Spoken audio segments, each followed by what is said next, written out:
Hello students, welcome to Gupta commerce classes. Gupta commerce classes में आपका स्वागत है। मैं हूं चार्टर्ड अकाउंटेंट पल्लव गुप्ता और आज अपन पढ़ेंगे जीएसटी। ठीक है। इस वीडियो में अपन जो चैप्टर डिस्कस करेंगे वो है chapter number 12, input tax credit. मैं आज की डेट डाल देता हूं। सबसे पहले आज जब मैं वीडियो रिकॉर्ड कर रहा हूं तब डेट है 22 मार्च 2021। ठीक है। और जैसे कि अपन पिछले वीडियोस में करते आए हैं, इस वीडियो में भी अपन कॉलेज सीरीज का एडिशन 2020-21 ही रेफ़र करेंगे। और इस सीरीज़ में जो चैप्टर 12 है वो अपन पूरा सॉल्व करेंगे, line by line, word by word, question by question. ठीक है, ग्रेट। तो अपन स्टार्ट करते हैं। अच्छा, जैसे कि मैं पिछले वीडियोस में बोलता हूँ, मैं अभी वापस बोल देता हूँ कि इन वीडियोस का पर्पस हर एक कॉन्सेप्ट पढ़ा के हर एक कॉन्सेप्ट क्लियर करना नहीं है।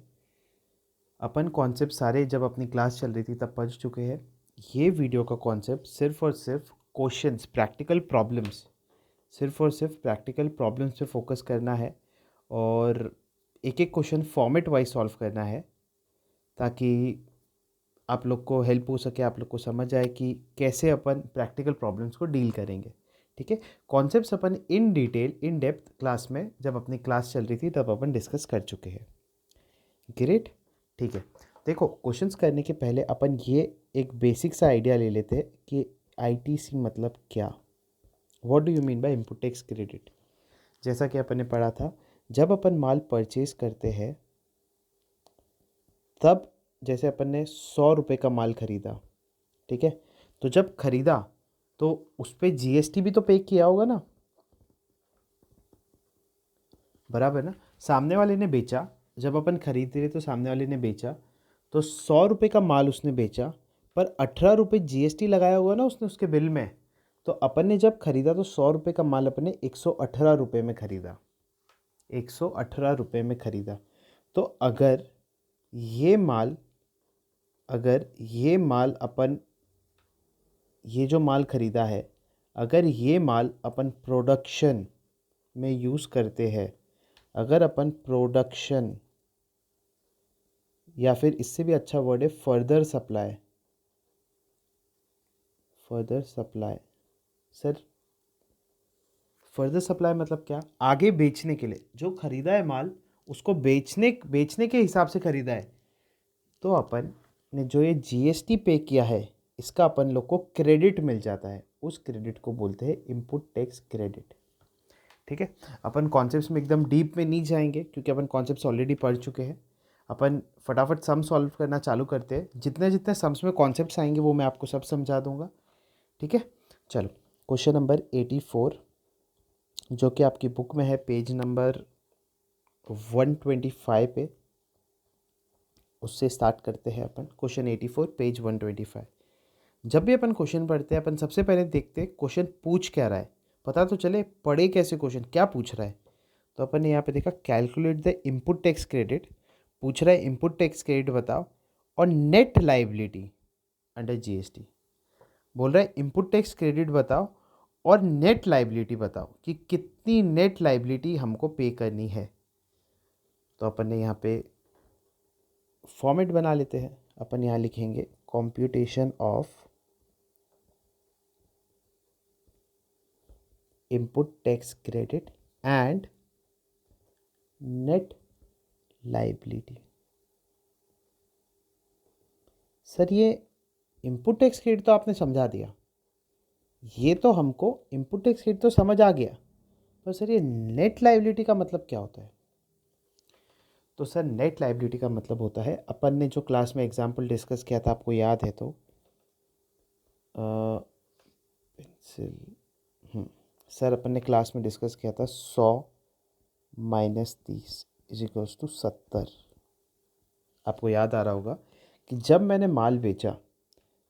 माल बेचा तो मेरी 100 रुपये की लाइबिलिटी थी बेचने पे, और जब माल खरीदा था तो 30 रुपये का इनपुट टैक्स क्रेडिट था। तो जब इन दोनों को मैंने रिड्यूस किया तो फाइनली मेरे को 70 रुपये गवर्नमेंट को और पे करना है। मेरे को 70 रुपये गवर्नमेंट को और पे करना है। तो इस 70 रुपये को अपन नेट लाइबिलिटी बोलते हैं। इस 70 रुपये को अपन नेट लाइबिलिटी बोलते हैं। तो क्वेश्चन में अपने को ये 70 रुपये निकालना है कि नेट नेट में गवर्नमेंट को कितना पे करना है। ठीक है सर, निकाल लेते हैं, फॉर्मेट ड्रॉ करते हैं। ठीक है,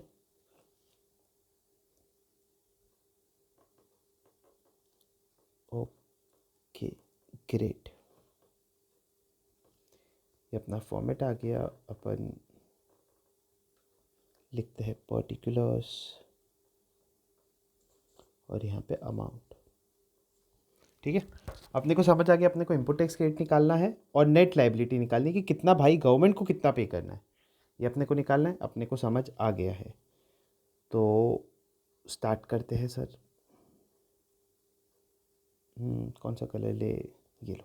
चलो, जयश्री इलेक्ट्रॉनिक्स की दुकान है, रजिस्टर्ड है, मतलब इनपुट टैक्स क्रेडिट मिलेगा अंडर जीएसटी। बोल रहा है जो भी गुड्स सप्लाई करता है उस पर जीएसटी 18% लगता है। जो भी मैं सेल्स करता हूँ उस पर जीएसटी 18% लगता है। ठीक है सर। बोल रहा है जो माल खरीदता है, रिसीव करता है, वो रजिस्टर्ड और अनरजिस्टर्ड सप्लायर से खरीदता है ऑफ एमपी से ही माल खरीद रहे हैं, रजिस्टर्ड और अनरजिस्टर्ड। ठीक है सर। और also receive from other states, MP से भी माल खरीदता है, दूसरे स्टेट से भी माल खरीदता है। ठीक है sir. Supply figures are as follows. तो ये सब आगे की डिटेल्स दी गई है, बहुत अच्छी बात है। तो देखो क्या बोला है इसने, taxable goods supplied during the period. Supplied मतलब क्या होता है, ये जयश्री इलेक्ट्रॉनिक्स ने सप्लाई किया है। सप्लाई किया है मतलब आप लिख सकते हो यहाँ पे सिंप्लिसिटी के लिए सेल। इसने सेल किया है 16 लाख का माल, बहुत अच्छी बात है। सर आपने सेल किया है तो आपको नहीं लगता जीएसटी लगेगा? जी सर बिल्कुल जीएसटी लगेगा। तो यहाँ पे अपने आप पहला पॉइंट आ गया, टैक्सेबल गुड्स सप्लाइड। कितने का माल बेचा है सर? 16 लाख का बेचा है सर माल। इसको अपन थोड़ा छोटा कर लेते हैं। यस, ग्रेट, 16 लाख का माल बेचा है सर आपने। अपने को बोला है क्वेश्चन में 18% जीएसटी लगेगा, तो 16 लाख का सर, 16 लाख का 18% कितना हो गया? करो कैलकुलेट। 16 लाख का 18%, 2,88,000।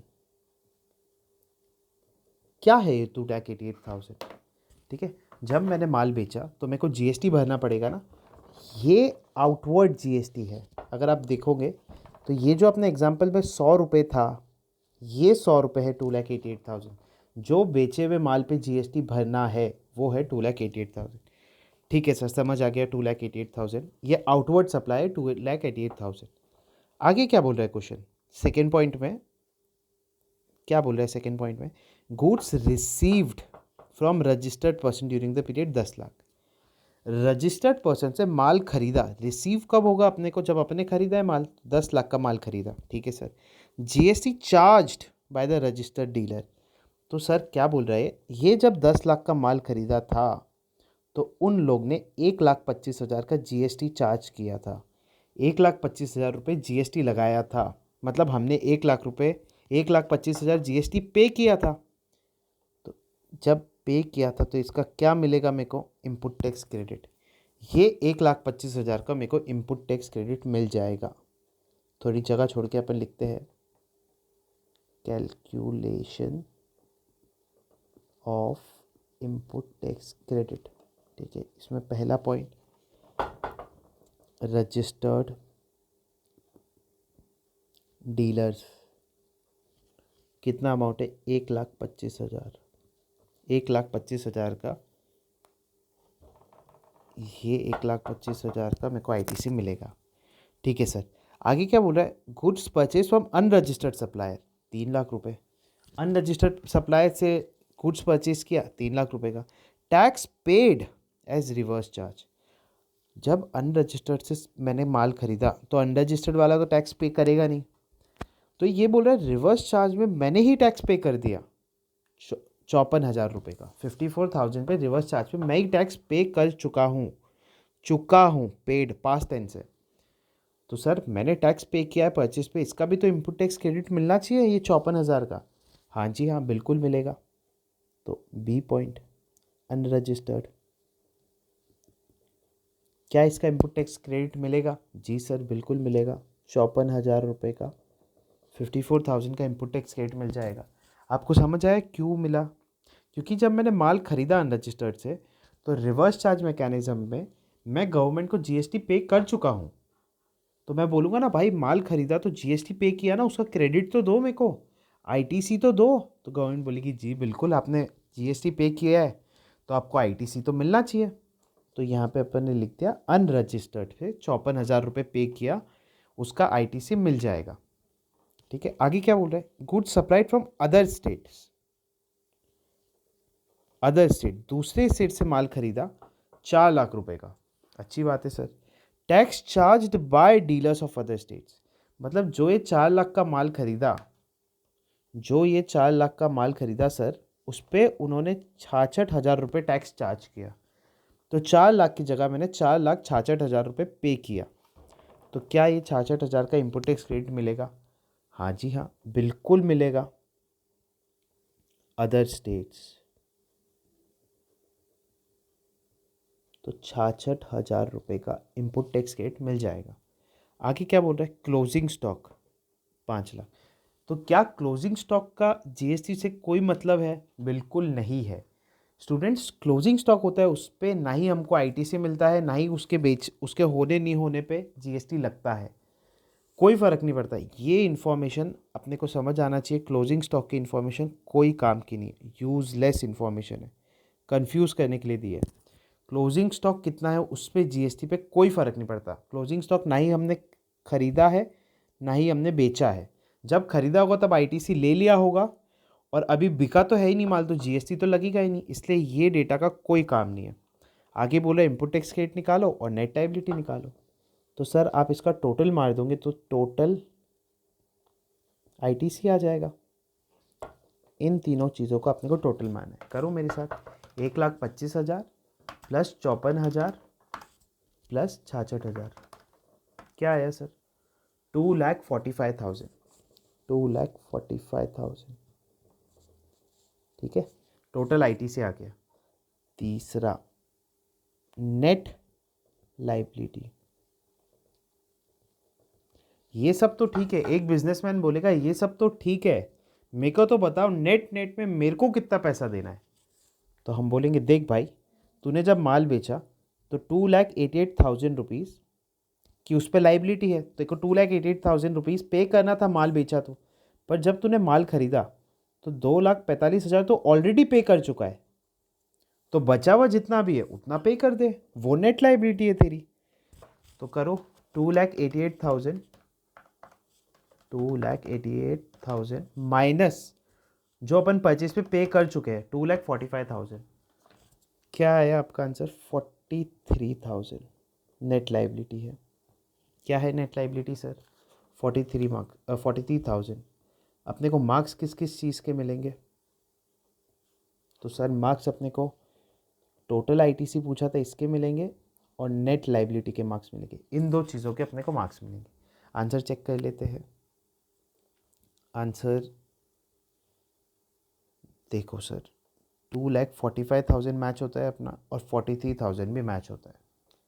ठीक है, आई होप आपको ये क्वेश्चन समझ आया होगा। आप इसका स्क्रीनशॉट ले लीजिए। ठीक है सर, ये पूरा क्वेश्चन अपनी एक स्क्रीन पे आ गया है, इसका स्क्रीनशॉट ले लीजिए आप।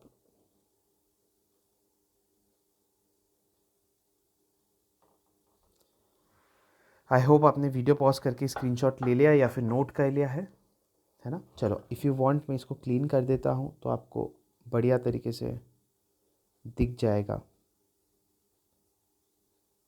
ठीक है। अगर आपको ऐसा क्लीन वाला स्क्रीनशॉट लेना है तो आप क्लीन वाला स्क्रीनशॉट ले लो। ग्रेट, मेरे को लगता है आपने वीडियो पॉज करके स्क्रीनशॉट ले लिया है। अब अपन आगे चलते हैं। ठीक है सर, नेक्स्ट क्वेश्चन। ओहो, हाइलाइटर है, पेन ये रहा। क्वेश्चन 85 जो कि आपकी बुक में है, पेज ये रहा अपना पेज 126 पे 126। ठीक है, क्वेश्चन 85 पेज 126 पे सॉल्व करते हैं। वाह, अपन ने देखा कितना छोटा क्वेश्चन है। चलो, सबसे पहले अपन क्या करेंगे, अपन पता करेंगे क्या पूछा है क्वेश्चन में। क्या पूछा है, find out eligible input tax credit, कि भाई कितना इनपुट टैक्स क्रेडिट मिलेगा। और पूछ रहा है how can we set off unadjusted amount. ये इसका मतलब क्या हुआ सर, ये दूसरी लाइन समझ नहीं आई। तो सर पहले क्वेश्चन सॉल्व करते हैं पहला पार्ट, फिर दूसरा पार्ट समझेंगे। तो अपन यहाँ लिखते हैं कॉम्प्यूटेशन, कलर चेंज कर लेते हैं,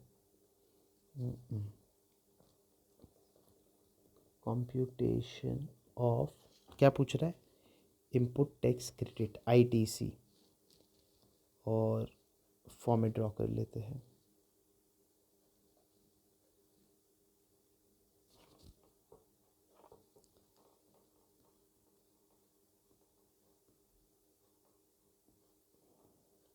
पर्टिकुलर्स एंड अमाउंट। ठीक है, ब्लू कलर ले लेते हैं लिखने के लिए। अब अपन पढ़ते हैं क्वेश्चन। क्या बोल रहा है, मिस्टर शरद ट्रेडर्स एक रजिस्टर्ड सप्लायर दिल्ली का, ठीक है, he has paid tax 2,88,000, paid tax पे कर चुका है in respect of goods supplied from registered manufacture of Delhi during the period. मतलब जब इसने माल खरीदा था तो ये 2,88,000 रुपये पे कर चुका है। ये पढ़ के अपने को क्या समझ आया सर, ये अपने को समझ आया कि टैक्स पे कर चुका है, मतलब ये इनपुट टैक्स क्रेडिट है 2,80,000 का। तो पहली इंफॉर्मेशन अपन लिख लेते हैं sir, input tax credit, bracket में लिख देते हैं टैक्स पेड, कितना है सर, 2,80,000। चलो ग्रेट, ठीक है, आगे बढ़ते हैं। टैक्स पेबल, पेबल मतलब क्या होता है, जो पे करना है by supplier on various taxable supplies during the period are is under. मतलब जब माल खरीदा तो टैक्स पे कर चुके अपन 2,80,000 का। अब जब माल बेच रहे हैं, ठीक है, जब माल बेच रहे हैं तो टैक्स पेबल आएगा ना। तो टैक्स पेबल कितना आ रहा है, ये सर टैक्स पेबल कितना आ रहा है, तो ये बता रहा है CGST एंड SGST पेबल 1,50,000, ठीक है सर, और IGST payable 40,000। Find out eligible input tax credit and how can it be set of. तो सर अपन लिखते हैं, पहला चीज़ तो अपन लिख लिया ITC, दूसरी चीज़ लिखते हैं आउटवर्ड लाइबिलिटी,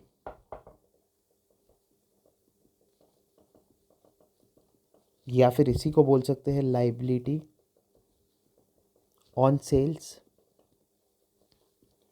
इसमें A पॉइंट लिखते हैं CGST एंड SGST। सर कितने की लाइबिलिटी है, 1,50,000।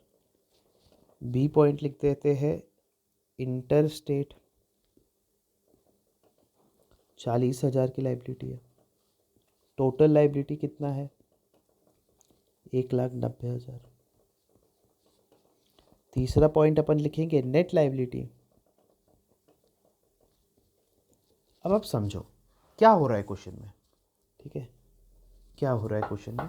क्वेश्चन में हो रहा है सर, मेरे को हाइलाइटर ले लेते हैं, ठीक है सर। क्वेश्चन में क्या हो रहा है, क्वेश्चन में बोल रहा है कि जो मैंने सेल्स की उस पर मेरे को 1,90,000 रुपये पे करना था, जो सेल्स की उस पर 1,90,000 रुपये पे करना था, पर जब मैंने माल खरीदा तो मैं 2,80,000 रुपये ऑलरेडी पे कर चुका हूँ। मैंने जब सेल्स की तो 1,90,000 की लाइबिलिटी आई, पर मैं ऑलरेडी 2,80,000 रुपये पे कर चुका हूँ। तो क्या मैं और पैसा भरूंगा गवर्नमेंट को? अपन बोलेंगे नहीं यार, और पैसा क्यों भरूं, पहले ही 2,80 दे चुका हूँ, 1,90 ही देना था। तो अपन बोलेंगे ना भाई मैं ज़्यादा पैसा दे चुका हूँ, मेरे को आपको देना तो सिर्फ 190 ही था, पर मैं 2,80,000 रुपये दे चुका हूँ आपको, यार ज़्यादा पैसा दे चुका हूँ। तो बचा हुआ गवर्नमेंट बोली कि ठीक है सर, आप बचा हुआ पैसा आगे कैरी फॉरवर्ड कर लो। ठीक है, तो इसको बोला है अनएडजस्टेड। ठीक है, अनएडजस्टेड इनपुट टैक्स क्रेडिट, जो आगे कैरी फॉरवर्ड होगा। क्या अमाउंट है सर?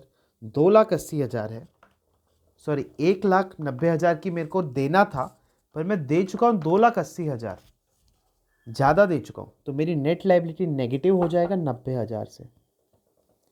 ये लाइबिलिटी थोड़ी है मेरी, ये तो एसेट हो गया ना, इसीलिए इसका फिगर नेगेटिव है। सर समझ आता है अपने को कि ज़्यादा पैसा भर चुका हूँ गवर्नमेंट को, देना कम ही पैसा था, देना तो 1,90,000 ही था, पर मैं दे 2,80,000 चुका हूँ, तो 90,000 रुपये ज़्यादा दे चुका हूँ। तो ये है अनएडजस्टेड अमाउंट। पूछ रहा था अनएडजस्टेड अमाउंट क्या है?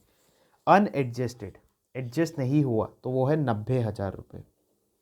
आई होप आपको ये क्वेश्चन समझ आया हो। मैं रुक रहा हूँ 1 मिनट, आप स्क्रीनशॉट ले लो या फिर वीडियो पॉज करके आप लिख लो। ग्रेट, मेरे को लगता है आपने कर लिया वो।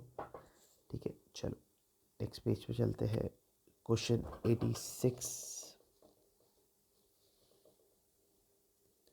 जो कि है आपके पेज 126 पे। ठीक है सर, सबसे पहले अपन हर क्वेश्चन में क्या करते हैं, अपन पता लगाते क्या पूछ रहा है क्वेश्चन। तो बोला है compute input tax credit and find out tax payable. अपन ने बोला पिछले 2-3 क्वेश्चन से अपन यही कर रहे हैं। बोला इनपुट टैक्स क्रेडिट बताओ कितना है, और उसके बाद बताओ नेट नेट में कितना पैसा देना पड़ेगा। अपन ने बोला ठीक है सर बता देंगे, ये तो बहुत ईजी है हमारे लिए। देखो, तो यहाँ पे सबसे पहले अपन लिखेंगे फॉर्मेट में कॉम्प्यूटेशन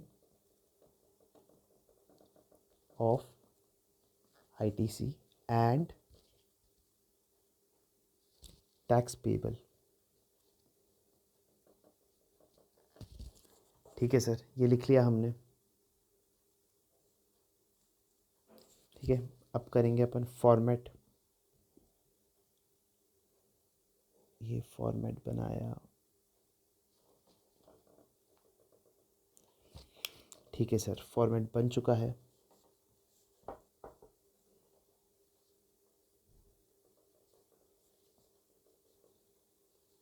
पर्टिकुलर अमाउंट, ठीक है, ओके ग्रेट।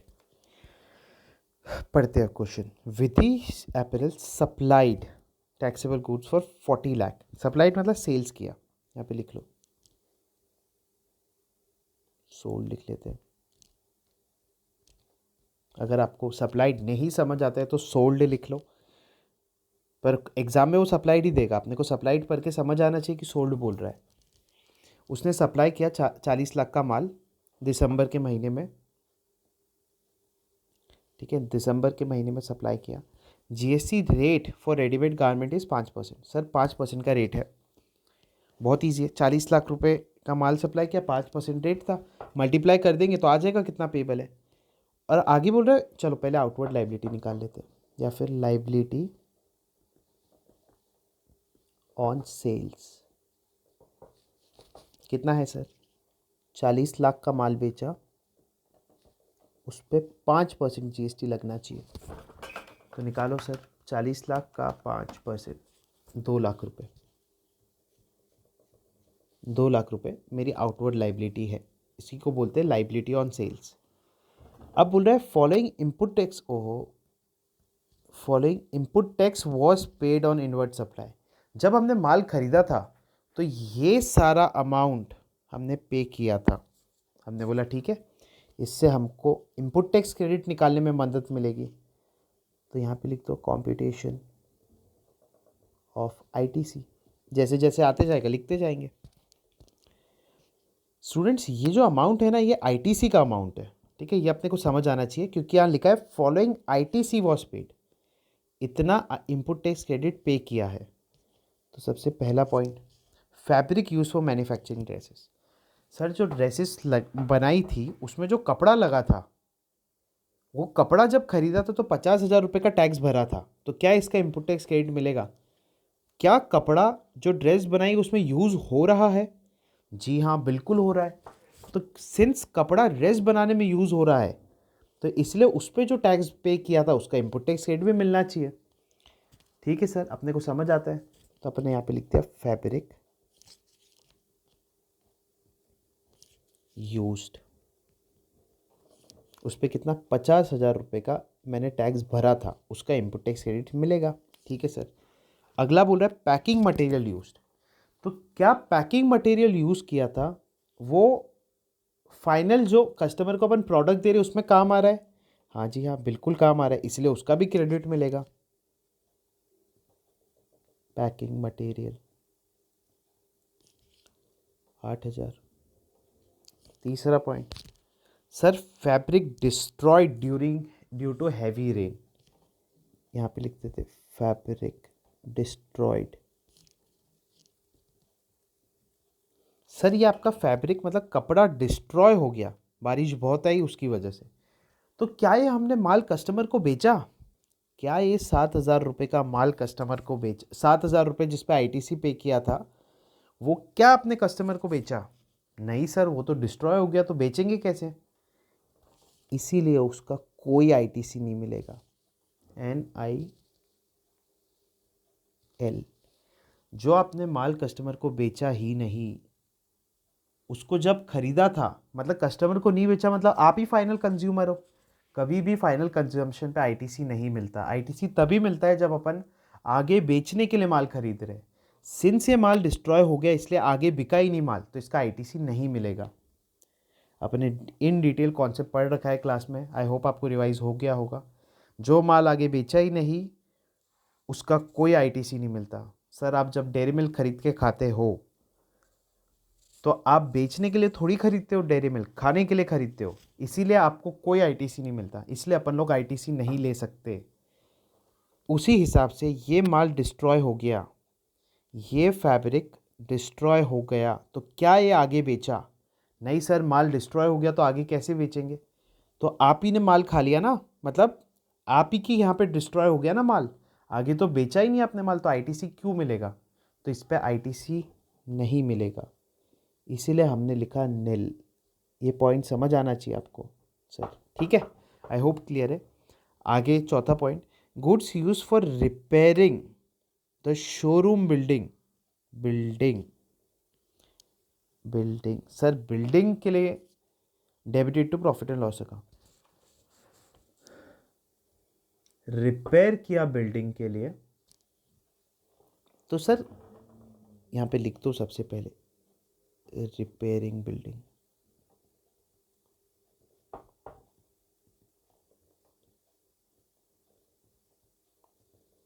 मैं आपको याद दिलाता हूँ अपने क्या पढ़ा था क्लास में। अपन ने पढ़ा था अगर कोई भी बिल्डिंग बना रहे हैं, देखो यहाँ पे एक कॉन्सेप्ट डिस्कस करते हैं, बिल्डिंग से रिलेटेड पूरा डिस्कस कर लेते हैं। ठीक है, अगर अपन बिल्डिंग कंस्ट्रक्ट कर रहे हैं मतलब बना रहे हैं, ठीक है, और दूसरा केस है रिपेयर कर रहे हैं। एक सेकेंड, ये दो चीज़ अलग अलग होती है। कंस्ट्रक्ट मतलब हम बना रहे हैं और रिपेयर कर रहे हैं। जब हम बिल्डिंग कंस्ट्रक्ट करते हैं तो वो बिल्डिंग इमूवेबल प्रॉपर्टी हो जाती है। इमूवेबल, हिल थोड़ी सकती कंस्ट्रक्ट। आप ईंट लेके आए, ईंट से फिर बिल्डिंग बनाई, तो वो इमूवेबल प्रॉपर्टी हो जाएगी ना। तो इमूवेबल प्रॉपर्टी पे कभी भी आईटीसी नहीं मिलता।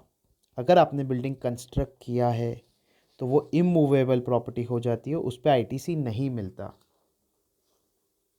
पर सर अगर मैंने रिपेयर किया है तो क्या होगा?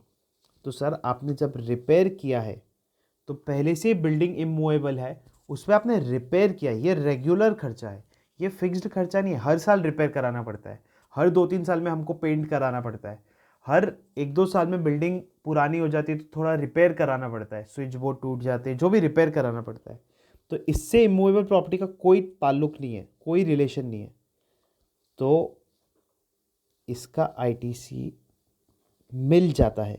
अगर आपने रिपेयर कराया, रिपेयर में कोई खर्चा किया है, तो उसका इनपुट टैक्स क्रेडिट मिल जाता है। हाउएवर अगर आप कंस्ट्रक्ट कर रहे हो तो उसका कोई इनपुट टैक्स क्रेडिट नहीं मिलता। अपन वापस अपने सम पे आते हैं। आई होप ये आपको क्लियर है। अपन सम पे वापस आते हैं।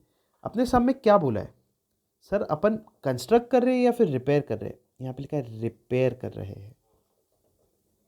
यहाँ लिखा है, मैं कलर चेंज करता हूँ आपके लिए। सर देखो, रिपेयर लिखा है, रिपेयर, कंस्ट्रक्ट नहीं लिखा है। तो ये 10,800 का जो अमाउंट है इसका इनपुट टैक्स क्रेडिट मिल जाएगा। ओहो, कलर चेंज हो गया। 10,800 का आईटीसी मिल जाएगा। ठीक है सर, ये अपने को समझ आता है। ग्रेट। 5वां पॉइंट, पेपर फॉर डिज़ाइनिंग। तो सर क्या पेपर यूज़ हुआ है अपने फाइनल प्रोडक्ट में? हाँ जी हाँ, बिल्कुल यूज़ हुआ है। तो पेपर का भी इनपुट टैक्स क्रेडिट मिल जाएगा। 1950 1950। छठा point, goods given a sample. Sir आपने सैंपल दिया है, तो क्या आपने माल बेचा है? नहीं, फ्री में बांट दिया, तो आईटीसी नहीं मिलेगा। आईटीसी क्यों नहीं मिलेगा? क्योंकि माल बेचा नहीं है। जब माल बेचते हैं तो आईटीसी मिलता है। देखो एक और तरीके से सोचे तो जब सैंपल दिया मतलब आप ही फाइनल कस्टमर हो गए ना, आगे कोई खरीदेगा थोड़ी है माल। तो आप जब सैंपल देते हो आप ही फाइनल कस्टमर हो जाते हो, आगे माल नहीं बेचा, इसलिए कोई आईटीसी नहीं मिलेगा। NIL, नील आईटीसी, कोई आईटीसी नहीं मिलेगा सर। 7th पॉइंट, ये 7th point, inputs used for stitching. Inputs for stitching मतलब सिलाई में जो सामान काम में आया, क्या इसका आईटीसी मिलेगा? बिल्कुल मिलेगा सर। बेचने के लिए ही तो आप सिल रहे हो, तो 25,600 का आईटीसी मिल जाएगा। अब देखो 8वां पॉइंट, देखो एडिशनल फ्लोर बनाया सर। ये पॉइंट बहुत अच्छे से पढ़ो। कंस्ट्रक्टिंग लिखा है, कंस्ट्रक्टिंग मतलब कंस्ट्रक्ट किया है। अपने यहाँ पे क्या पढ़ा था? अगर आपने कंस्ट्रक्ट किया है मतलब बनाया है, तो आपको कोई आईटीसी नहीं मिलता। यहाँ पे क्या लिखा है? क्या लिखा है सर? पढ़ो, कंस्ट्रक्टिंग 17,000। तो क्या कंस्ट्रक्शन का आईटीसी मिलता है? नहीं, नहीं मिलता। इसलिए अपन लिखेंगे यहाँ पे नील। ठीक है, तो आप इसका टोटल कर लो तो आ जाएगा आपका total ITC, total eligible ITC. कितना आईटीसी मिलेगा? एलिजिबल है, करो 50,000 प्लस 8,000 प्लस 10,800 प्लस 19,50 प्लस 25,600। कितना है सर अमाउंट? 96,350। 96,350 ये है आपका टोटल एलिजिबल आईटीसी। इसके अपने को नंबर मिलेंगे क्योंकि ये पूछा था क्वेश्चन में। ठीक है, अपने को आना चाहिए टोटल एलिजिबल आईटीसी। इसके मार्क्स है अपने एग्ज़ाम में, यही पूछा था क्वेश्चन में। तो ये अपना पहला आंसर आ गया, टोटल एलिजिबल आईटीसी 96,350। ठीक है, अब मेरा पेज ख़त्म हो गया। यहाँ पे क्या किया जाए? पास में लिख दूँ क्या? ठीक है सर, पास में लिख लेते हैं। ठीक है, आगे अपने को क्या निकालना था? आगे अपने को, ओहो, आगे अपने को नेट लायबिलिटी निकालना था। चलो यहाँ पे आ जाएगा छोटा छोटा।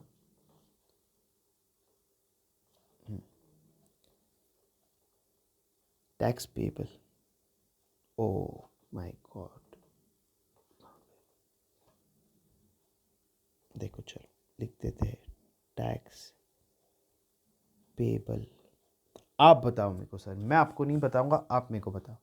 जब माल बेचा था तो 2 लाख रुपए की लाइबिलिटी थी और मेरे को उसमें से 96,000 में पे कर चुका हूँ, तो और कितना पैसा दूंगा गवर्नमेंट को? तो सर 2 लाख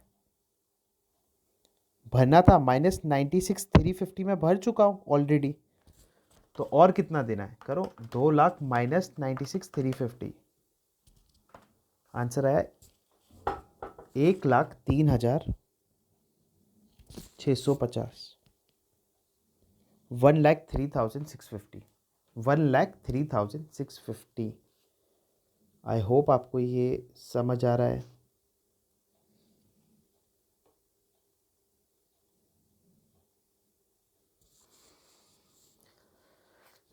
ठीक है सर, 1,03,650 ये आ गया टैक्स पेबल।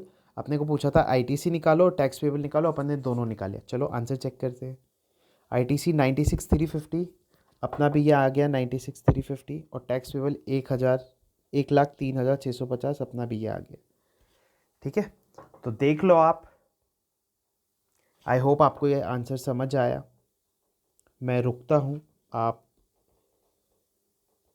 इसको थोड़ा छोटा, हाँ सर आप इसका स्क्रीनशॉट ले लो या नोट कर लो। ठीक है, मेरे को लगता है आपको ये समझ आया होगा। देखो अपने क्या किया, अपने स्टेप 1 में लाइबिलिटी निकाली कि भाई माल बेचा तो कितना पैसा लगेगा। स्टेप 2 में अपन ने निकाला कि कितना आईटीसी इनपुट टैक्स क्रेडिट के लिए मैं एलिजिबल हूँ, कितना आईटीसी मेरे को मिलेगा। और स्टेप 3 में निकाला कितना पैसा मेरे को देना है। आप तो बिजनेसमैन बोलेगा तू तो ये बता कितना पैसा भरना है। तो भाई जब सेल किया तो 2 लाख रुपए का जीएसटी भरना था, परचेज किया तो आईटीसी मिला 96,000 का, तो बचा हुआ तेको पैसा भरना पड़ेगा 1,03,650। ये है टैक्स पेबल। ठीक है, आई होप ये क्लियर है। आई होप आपने स्क्रीनशॉट ले लिया है। ठीक है, मैं वेट करता हूँ। ओके ग्रेट, आगे चलते हैं। ठीक है, ये भी आप स्क्रीनशॉट ले लो। बिल्डिंग का कंस्ट्रक्शन और रिपेयर, ये अपने को याद रहना चाहिए कि अगर कंस्ट्रक्शन किया है तो कोई आईटीसी नहीं मिलता सर, कोई आईटीसी नहीं मिलता, पर रिपेयर करा है तो आईटीसी मिल जाता है। ठीक है, आई होप ले लिया है आपने। आगे चलते हैं सर। क्वेश्चन 87 जो कि है पेज 127 पे। ठीक है, आखिरी क्वेश्चन है अपना सर, आखिरी क्वेश्चन आईटीसी का। चलो फटाफट सॉल्व कर लेते हैं। ठीक है, from the following information determine the amount of input tax credit admissible to during the month of August. पूछ रहा है एलिजिबल आईटीसी क्या है, तो अपन क्या करेंगे, अपन सर लिख देंगे computation of eligible ITC, eligible input tax credit. ठीक है, फिर अपन फॉर्मेट बनाएंगे।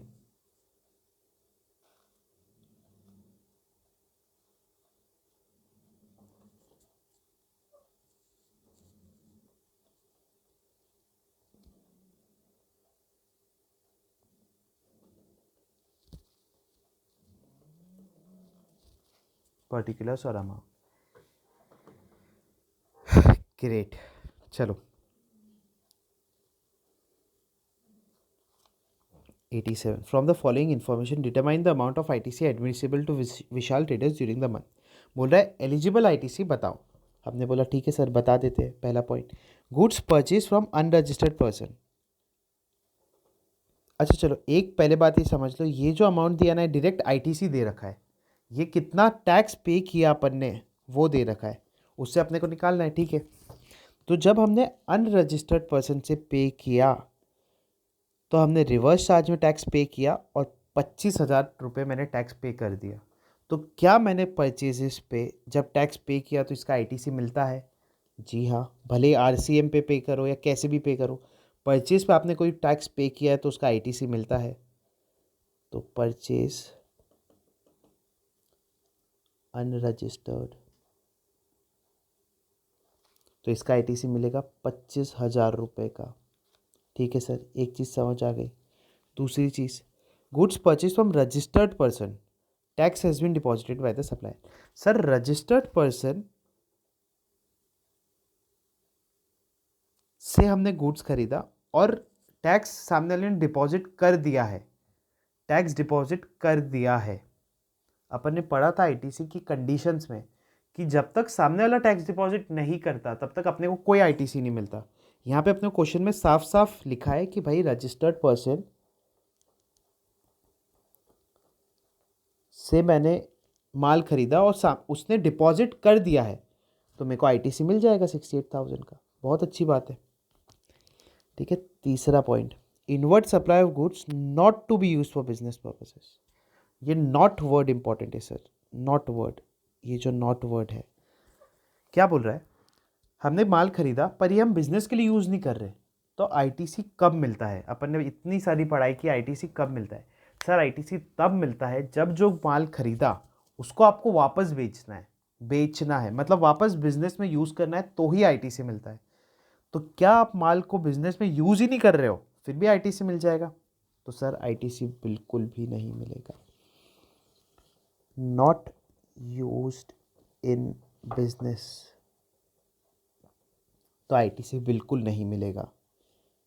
चौथा पॉइंट लिखते हैं सरकार। ठीक है, motor car purchase from sales manager for sales manager. अपन ने एक सेक्शन पढ़ा था, सेक्शन 17 सबसेक्शन 5, ब्लॉक्ड क्रेडिट, जब अपन कॉन्सेप्ट्स पढ़ रहे थे। और अपन ने पढ़ा था जब भी अपन कोई भी गाड़ी खरीदते हैं तो उस पर अपने को इनपुट टैक्स क्रेडिट नहीं मिलता। मोटर कार अपन ने खाने का भी खरीदा था, आपको याद होगा, मैंने आपको क्वेश्चन भी पूछा था, जब आप खाना खा लेते हो तो क्या वो किसी और के यूज़ में आ सकता है? नहीं, आप फाइनल कस्टमर्स हो उसके। तो ये सब दिमाग में रख के गवर्नमेंट ने सेक्शन 17 सबसेक्शन 5 में ब्लॉक्ड क्रेडिट्स बताया कि कौन से क्रेडिट ब्लॉक्ड है। इस पे मैंने एग्जांपल दिया था आपको कि आपको कोई परेशान करता है तो आप क्या करते हो, फ़ोन पे उसको ब्लॉक कर देते हो। वैसे ही गवर्नमेंट को ये परेशान कर रहा था, तो गवर्नमेंट ने ये सब के इनपुट टैक्स क्रेडिट को ब्लॉक कर दिया कि भाई ये सब चीज़ों पे इनपुट टैक्स क्रेडिट नहीं मिलेगा, मांगने मत आना। उसमें से एक था मोटर कार, एक था मोटर कार। तो 48,000 नहीं लिखना है यहाँ पे लिखना है नील। 48,000 पे कोई इनपुट टैक्स क्रेडिट नहीं मिलेगा। मोटर कार परचेस की है तो कोई इनपुट टैक्स क्रेडिट नहीं मिलेगा। आपके एग्जाम के लिए इतना ही रेलेवेंट है, और भी बहुत सारी चीज़ें होती है, 13 सीटर 12 सीटर, वो एक्ट में लिखा है पर अपने एग्जाम के लिए नहीं रेलेवेंट है। अपने को सिर्फ इतना याद रखना है कि मोटर कार है तो उसमें इनपुट टैक्स क्रेडिट नहीं मिलता। ठीक है, अगला पांचवा पॉइंट पढ़ लेते सर।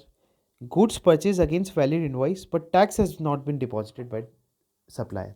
मतलब हमने सप्लायर को टैक्स पे किया, जब माल खरीदा तो हमने सप्लायर को टैक्स पे किया, पर सप्लायर ने आगे गवर्नमेंट को टैक्स पे नहीं किया। गवर्नमेंट बोलती है मेरे को कोई मतलब नहीं है, मेरे को टैक्स नहीं मिला ना, मतलब इनपुट टैक्स क्रेडिट नहीं ले सकते। ठीक है, टैक्स नॉट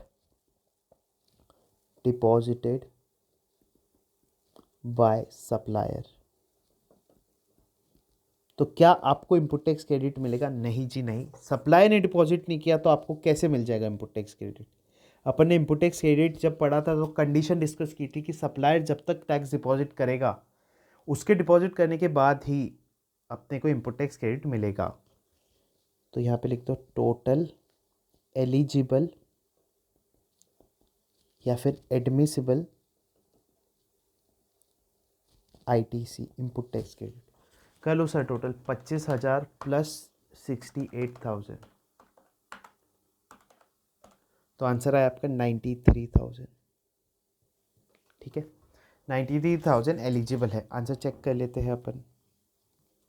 ये 93,000, अपना भी आंसर 93,000, अपना आंसर मैच करता है। बुक का भी आंसर सही है, अपना भी आंसर सही है। ठीक है सर, वापस से अपन समझ लेते हैं। मैं रुका हूँ, आप स्क्रीनशॉट ले लो या पॉज करके नोट कर लो और समझते भी जाओ साथ में। देखो, अगर आपने अनरजिस्टर्ड पर्सन से परचेज किया और रिवर्स चार्ज मैकेनिज्म पर टैक्स पे कर दिया है, तो आपने टैक्स पे किया ना 25,000, इसका इनपुट टैक्स क्रेडिट मिल जाएगा। रजिस्टर्ड पर्सन से अपन ने परचेज किया और टैक्स पे किया है ना, इसका इनपुट टैक्स क्रेडिट मिल जाएगा। सर आपने माल खरीदा पर बिजनेस में तो यूज़ ही नहीं किया, तो मतलब आप फाइनल कस्टमर हो। बिजनेस में यूज़ नहीं किया तो इनपुट टैक्स क्रेडिट नहीं मिलेगा। सर मोटर कार खरीदी, सेक्शन 17 सबसेक्शन 5 में साफ बोल रखा है ब्लॉक्ड क्रेडिट्स। गवर्नमेंट ने बता दिया मोटर कार पे कभी भी, भले बिजनेस के लिए खरीदो, खुद के लिए खरीदो, कुछ भी करो आप, इनपुट टैक्स क्रेडिट नहीं मिलेगा, मतलब नहीं मिलेगा, तो नहीं मिलेगा। Tax not deposited by the supplier, आपने तो पैसा दिया पर सामने वाले ने गवर्नमेंट को पैसा ही नहीं दिया। गवर्नमेंट बोलती है मेरे को कोई मतलब नहीं है, मेरे को पैसा नहीं आया ना, तो इनपुट टैक्स क्रेडिट नहीं मिलेगा। ठीक है सर, मेरे को लगता है आपको ये क्वेश्चन क्लियर हुआ, इसके कॉन्सेप्ट्स आपको रिवाइज हो गए जो अपन ने क्लास में पढ़े थे। ठीक है, इसी के साथ मैं रुका हूँ, आप स्क्रीनशॉट ले लो। ठीक है, 1 2 3 आपने स्क्रीनशॉट ले लिया होगा या पॉज करके नोट कर लिया होगा। आगे चलते हैं अपन। आगे सर क्वेश्चंस ख़त्म हो गए। ठीक है, तो आज के लिए इतना ही, इस चैप्टर में इतना ही है। मैं thank you boss, thank you students. मैं समझ सकता हूँ आप लोग के लिए पूरा नया सब्जेक्ट इनडायरेक्ट टैक्स, और इतना सब आपको इतने कम टाइम में पढ़ना पड़ रहा है, पर ठीक है, आराम से पढ़ो, एकदम सिंपल सम्स है, एकदम सिंपल। आप 2-3 बार पढ़ लोगे तो आपको ईजी लगने लगेगा। आपको अभी ऐसा लग रहा होगा यार इतनी सब चीज़ें कैसे याद होगी, पर धीरे धीरे आप करते जाओगे तो सब याद होती जाएगी। ठीक है, best of luck for your exams, study hard, study well. ये वीडियो को आप 2 बार देख लो तो आपको एकदम याद रहेगा, कॉन्सेप्ट हो जाएगा, फिर खुद से सम करने की कोशिश करो। And best of luck boss, thank you for watching, let's end this video here, thank you।